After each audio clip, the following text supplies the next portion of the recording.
Hi, it's Chris from the Mode Designs team, and today I'm going to show you how to build your brand new Mode 65. The 65 is our latest 65% layout keyboard with loads of customizability from a variety of different colored top cases, bottom cases, a plethora of accents, weights, and badges, and our widest plate material selection yet to suit any preference. If you want to learn more about the 65, check out our overview and walkthrough video on our channel, linked in the description down below. We do also have a written build guide with helpful photos if that's more your speed that you can also find linked below.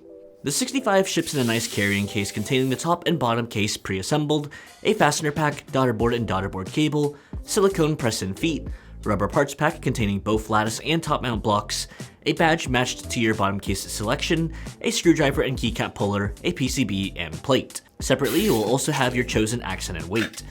Refer to this image to ensure that you have all the necessary fasteners. If you opted for the optional foam kit, you will have a separate packet containing your PE foam, case foam, and plate foam. In addition to these components, you will also want to make sure that you have your MX style switches, keycaps, and stabilizers all ready, all of which you can also find on the Mode website. To prepare for your build, we highly suggest lubing your switches and stabilizers for optimal typing sound and feel. We have a dedicated tutorial on stabilizer lubing and tuning that you can refer to linked in the description down below. We also highly recommend that you test your PCB, regardless of if it is a hot swap or a solder PCB prior to building your board. We can't guarantee a replacement PCB that was not tested prior to assembly. Place the PCB face down and connect the daughterboard to the PCB. Be very careful to ensure that you're plugging the cable in perfectly straight to not bend the pins within the connector. Plug the daughterboard into your computer. On your browser, head to usevia.app. Under the Configure tab, click on Authorize Device and confirm authorization. This is where you can also change the layout, key bindings, and even the lighting of your PCB, but we'll come back to this later. Then navigate to the Key Tester tab and enable Test Matrix Mode. Using a pair of tweezers, you'll want to connect the metal contacts under each switch position and make sure that it lights up in VIA. This process is the same on both a hot swap and solder PCB. In the rare event that some keys do not light up, pause your build and contact support at modedesigns.com for help. Once you've confirmed that your PCB is fully functional, you can move on to the next step. Grab your keyboard assembly and place it face up. We recommend using a soft surface or the fabric sleeve that your keyboard arrives in to protect your board during the building process. Carefully unscrew the 4 M2x6 fasteners using the H1.5 ball and bit. We custom designed these new bits to allow you to unscrew these fasteners at an angle, ensuring that you don't scratch your keyboard case. Grab the bottom case and place it face down. If you look closely at the silicone feet, you'll notice that one side is flat and the other has a small chamfer. Align the bar feet into the recesses on the back of the board with the flat side facing down and the chamfer side pointing outwards. Press on the feet to ensure that they are properly inserted. Next, grab your 65 weight and badge. Align the badge on the front of the weight so that the Mode logo is facing right side up. While supporting the weight and badge assembly, flip it over and secure the badge to the weight with the 2 M2x4 flathead fasteners. With the weight and badge assembly facing down, insert it into the recess in the bottom case and secure it using the 4 M2x4 flathead fasteners. Once that's complete, it's time to install the daughterboard. We recommend holding the daughterboard by the cable to properly align the daughterboard to the bottom case. Fasten the daughterboard into the chassis using the 4 M2x3 socket head fasteners, being careful not to over-tighten. We also recommend using just a bit here without the screwdriver handle to ensure that these screws are not over-tightened. Once that's complete, you can set aside the bottom case. Now we're going to start to build the internal assembly consisting of the plate, PCB, switches, stabilizers, and optional foams. We recommend using a fabric sleeve to rest your PCB on during this assembly. If you plan to use the optional PE foam, lay it on top of your PCB now. The foam kit for the 65 is sold separately and contains PE foam, plate foam, and case foam. Now install your stabilizers. These are used for your larger keycaps like Shift, Enter, Backspace, and the spacebar to prevent rocking on these longer keys. Before installing anything, you'll first want to choose your layouts. The 65 Hot Swap PCB supports a 6.25 or 7U spacebar, as well as stepped or regular caps lock, which is mainly just for aesthetic purposes. The 65 Solder PCB supports both of these options in addition to split backspace, split left shift, and ISO enter. Now you might be wondering, which layout should you go with? Well, it's mainly purely aesthetic. Using a 6.25U spacebar gives you one extra switch with each keycap on the bottom row being 1.25 units long. A 7U spacebar uses a 1.5U, 1U, 1.5U, and another 1.5U keycap with one less switch than a 6.25U layout.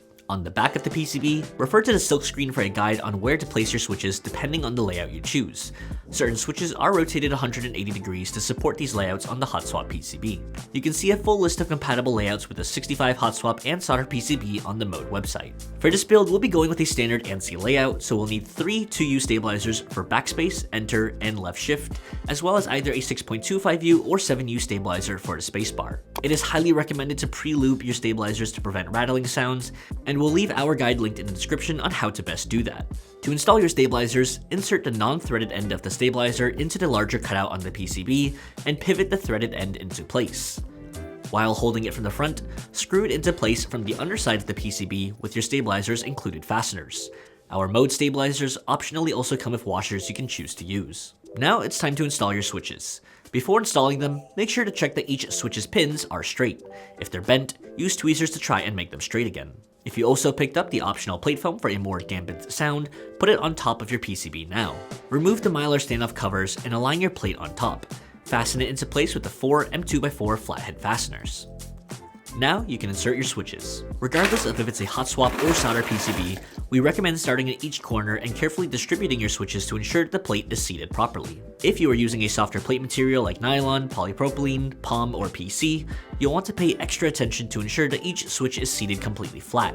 You can use the tip of your screwdriver while pressing down the switch to carefully pull the plate upwards to ensure the switch snaps properly into the plate. If you have a hot swap PCB, we also suggest bracing the back of the hot swap socket while pushing the switch into place. Be sure the switch is going in perfectly straight. If you have a solder PCB, now is the time to solder up your switches. Make sure that each switch is installed correctly. Check your PCB from the side and ensure that all switches are seated flat. At this stage, we recommend you reconnect the Daughterboard and test your PCB again in VIA just to make sure everything is working properly. The Mode 65 comes with 4 sets of lattice blocks and 1 set of isolated top mount blocks. Full lattice green for the most flexible typing experience, full lattice black for a slightly less flexible feeling, half lattice green for a more rigid feeling, and solid green for the firmest typing experience. You can also mix and match these blocks to really fine-tune how you want your board to feel. The 65 also includes a new isolated top mount block for a springy, responsive typing feel that typically has a lower pitched sound signature.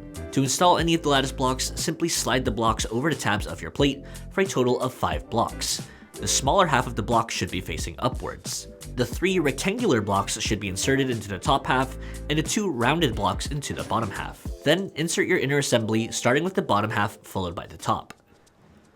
To install the isolated top mount blocks, insert the blocks into the recesses of the top case. The 3 rectangular blocks should be inserted into the top half, and the 2 rounded blocks into the bottom half. Then insert your inner assembly starting with the bottom half followed by the top, and secure it into place with the 5 M2x5 fasteners. If you plan to use the optional case foam for a more dampened sound signature, lay it on the back of your PCB now in this orientation. Now we're going to assemble the top to the bottom case. First, hold the bottom case firmly in one hand and align it with the notch on the bottom edge of the top case. While still holding the bottom case, use your other hand to attach the Daughterboard cable to the PCB. Check the orientation of the Daughterboard cable and ensure that it is fully plugged in. It should not come loose if inserted properly. Close the bottom case onto the top case, ensuring that the cable sits inside the recessed area of the bottom case. With the board facing upwards, fasten the top case to the bottom case with the 4 M2.5x6 fasteners, being careful not to scratch the case. With the board fully assembled and facing upwards, align the accent piece on the rear of the 65 and allow the magnets to secure it in place. And finally, install your keycaps and check for any ticking on your stabilizers. If needed, tune your stabilizers by using a lubricant syringe to inject some Krytox 205G0 into the rear of the housing as needed. Be careful not to overdo it and use just a little bit of lube at a time. Again, we have a link to our great stabilizer tuning tutorial in the description down below. Finding the correct keycaps for a 65% right-hand column can sometimes be difficult, because there are often multiple row profiles of the same keycap included in the kit. Working from top to bottom, you'll want to find row 1 delete, row 2 page up, row 3 page down, and row 4 end keycaps for your 65.